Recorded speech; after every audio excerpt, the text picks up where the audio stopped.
Well, here's everybody's favorite Norwich Terrier, Sparky the Wonder Dog. That means it's time for the week's worst movies, the dogs of the week. Our little guy. My dog this week is a grotesque horror film called The Children. It's a disgusting cross between the China Syndrome and that laughable thriller called The Hand. There's a nuclear waste accident in a New England town.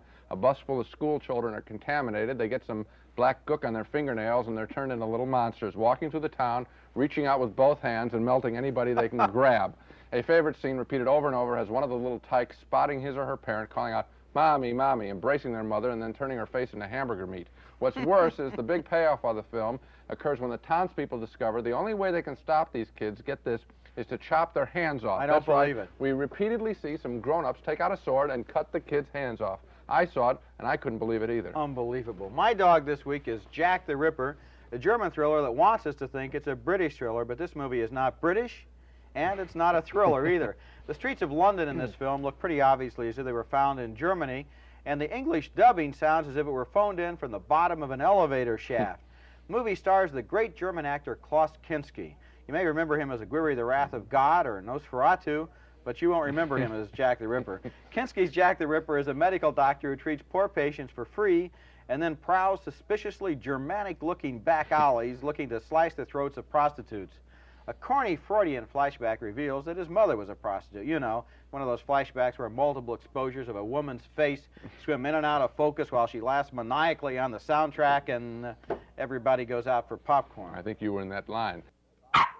Here he is, Sparky the Wonder Dog, jumping into the balcony, back again with the dogs of the week, the week's worst movies. Well, my dog this week is Vice Squad, a scuzzy crime film that opens with the announcement that it was made with, quote, the cooperation of law enforcement authorities.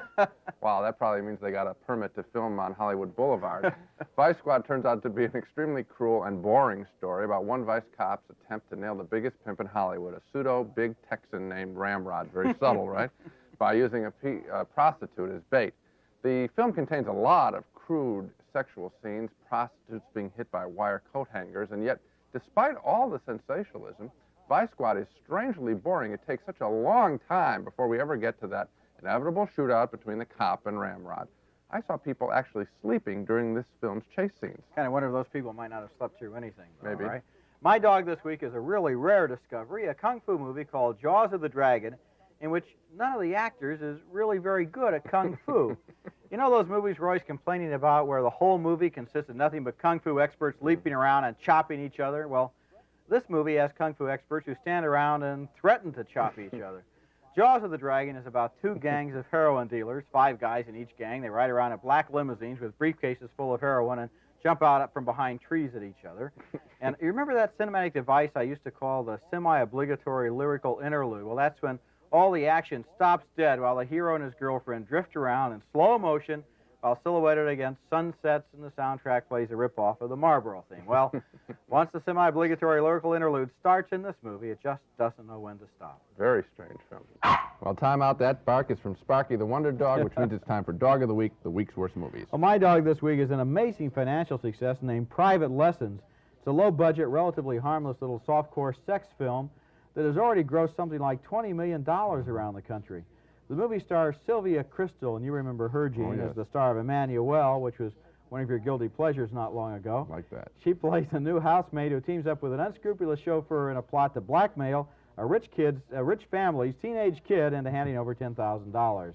The plot requires her to seduce the boy, and she brings a certain sweetness and charm to the assignment. But the sex scenes don't work because every time Sylvia Crystal does something seductive, the adolescent hero goes into such a routine of eye-popping and throat-clearing and foot-scraping and lame excuses, we're more embarrassed than he is. If the sex scenes are a disappointment, the second half, which is a thriller, is a totally idiotic. I understand a lot of teenage kids are trying to talk their parents into letting them see this R-rated film, and sorry, but I can't recommend it. But, you know, I can't understand why a lot of teenage kids would want to see it. Well, you know, it's funny. I saw a lot of kids sneak into the film underage. They can always get into the R-rated pictures, and they told me it was repetitious, so I think they would agree with you that it is a dog material. My dog this week is a movie called Super Fuzz, a cops and robbers comedy that is similar to the current Chevy Chase comedy called Modern Problems. Terrence Hill plays a Miami cop in Super Fuzz who comes in contact with nuclear radiation, and suddenly he's endowed, just like Chevy Chase, with superpowers, X-ray vision, the ability to fall from tall buildings in a single bounce, and walk on water. One fall from the 20th floor is funny. More than one is not funny, and that's what makes Super Fuzz a dog, much like your dog, Roger. Super Fuzz has an idea that's worth maybe about 40 minutes of film. Unfortunately, it runs on, repeating itself for almost another hour. Well, speaking of that savage... was loud. Speaking of savage beasts, here's Sparky the Wonder Dog leaping into the balcony to scare the wits out of us. And he's sure to help us pick the dog of the week, the week's worst movie. I'm going to have to moderate his sound. My dog this week is The Creeper. And Roger, I doubt that was the film's original title. This one looks to be about a half a dozen years old. And the opening and closing credits were snipped off, a sure sign. And I believe the new title was inserted, The Creeper, to take advantage of the women in danger film trend. That's why I was really shocked to discover that The Creeper has nothing to do with women in danger. It's about men in danger. The film looks like a post-Vietnam War spin-off of Deliverance. 5 doctors, some of whom are dedicated to curing only their bank balances, set off on a wilderness trip and end up getting picked off one by one by some unseen evil force that turns out to be a World War II veteran who was butchered by an army doctor. This is a wildly overwritten and overacted film starring Hal Holbrook, who is crying and screaming throughout the picture, which probably then should have been called The Weeper. I will say this. This is the first film in which I've seen a man's head implanted on a stake and also heard the poetry of William Butler Yeats quoted, "A strange dog the creeper is." Maybe somebody will write in and tell us what the original title is. How about Hal Holbrook? Yeah. Might be a good idea. Okay, Hal, we're waiting to hear from you. I also have a film this week that I am almost 100% certain has a new title. It's named Nightmare County. And it sounds like one of those mad slasher movies with a redneck sheriff rounding up hitchhikers for the local cannibals. I saw it with an audience at the same action-packed triple feature, Gene, where you saw The Creeper. But Nightmare County isn't really violent at all. It's a boring, inept, hard-to-follow movie about, of all things, a voter registration campaign among migrant workers. It's copyrighted in 1971, and I guess the movie was so bad it was just never released until they retitled it Nightmare County and shipped it out to unsuspecting action audiences. The movie does open up with 2 unmotivated, unexplained, and totally nonsensical killings. Looked like they were tacked on before the credits to give the folks in the audience hope. There's going to be more bloodshed later on, but there isn't. There are a few fist fights, then everybody votes, then somebody steals the votes. Maybe the creeper walked out with the votes. I don't know. This is just by coincidence that we both happen to pick what we think are at least are retitled pictures. I hate when I see that. It's such a mean thing to do on an audience. It's totally cynical. It's like the movie is just 2 hours of cinematic celluloid, and it's like sausage. You know, if it doesn't move as summer sausage, they retitle it Braunschweiger and open it on Friday. It's just awful. Well, now, here he is, Sparky the Wonder Dog, here to help us pick the dogs of the week, the week's worst movies. Well, Gene, my dog this week is another one of those dead teenager movies. This one is called Madman. It has an amazing point-for-point similarity with 2 earlier mad slasher movies. Which ones? Called Friday the 13th Part 2 and The Burning. Just like those movies, it deals with exactly the same premise. A bunch of camp counselors are sitting around a campfire. An old geezer tells a tale about a local axe murderer. He was named Madman Mars. He hacked up his family with an axe, and then, well, they tried to kill him. They thought they hung him, but he disappeared. They never found the body. They say he's still out there somewhere, out there in the woods with his axe. And he'll get you next, Sparky. After that absolutely standard setup, Madman gives us the same old situations.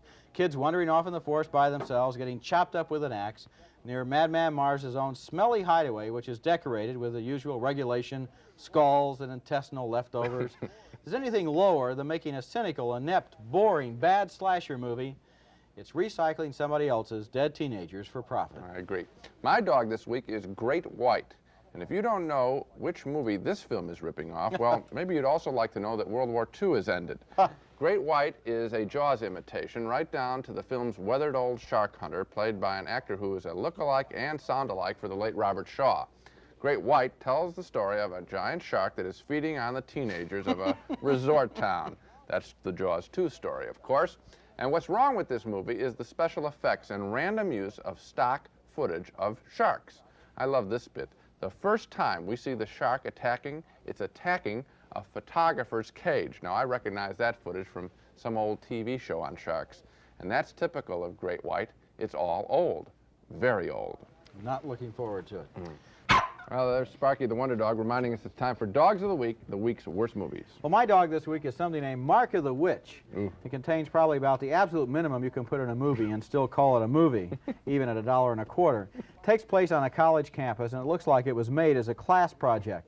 A bunch of psychology students and their professor read some incantations and chants out of an old book of witchcraft, and they decide they're going to try to summon a witch during a beer party. First, they have problems because the book calls for a sprig of rosemary, and all they have is some dried rosemary in a jar from Spice Islands. But then it works, and one of the co-eds is possessed by a witch who has been dead 300 years. That leads to endless scenes of the professor and the possessed woman's boyfriend drinking beer and talking about what they ought to do next. Meanwhile, there are quick flashes of the witch being hanged and frantic searches for the missing pages of the witchcraft book, the pages that tell them what to do next. In other words, typical slice of campus life. Well, my dog this week is Strange Behavior, another brutal mad scientist killer film. These mad scientists apparently get bored writing chemical formulas, you know what I mean? In the case of this film, a mad doctor, is busy wiping out the firstborn son of all of his enemies in the town of Galesburg, Illinois. And I don't know what Galesburg, Illinois ever did to deserve it. They used to have a good high school basketball team when I was growing up. What's shocking about this dog is not that it's so bad. That's standard with Dogs of the Week. What's surprising is all of the big names in the cast. Louise Fletcher, an Oscar winner, Michael Murphy. I guess they needed a paycheck. But collecting it from this kind of trash, that's strange behavior. And Roger, speaking of Dogs of the Week, I want to thank all of the viewers who wrote us when I asked an innocent little question here a couple of weeks ago. I said, I have a feeling that the movie The Creeper with Hal Holbrook and a bunch of doctors going off on a trip, that movie has been retitled. It's called The Creeper when I saw it, and sure enough, it was retitled, and viewers from all over. Did we get the mail? I got mail at my office at the Tribune. You got it at the Sun-Times. I got mails addressed to you, care of me. Okay, and they all said it's Rituals, made in 1978. And I thank everyone for writing in. And it shows, I think, the viciousness of some of these film companies, or the cynical side of them, that they'll just retitle anything, and they'll just try and capitalize on the horror film genre. Take an old movie, retitle it, sell it again. A dog by any other name is still a dog, and so much for the dogs. Now let's take another look at the main movies on this show.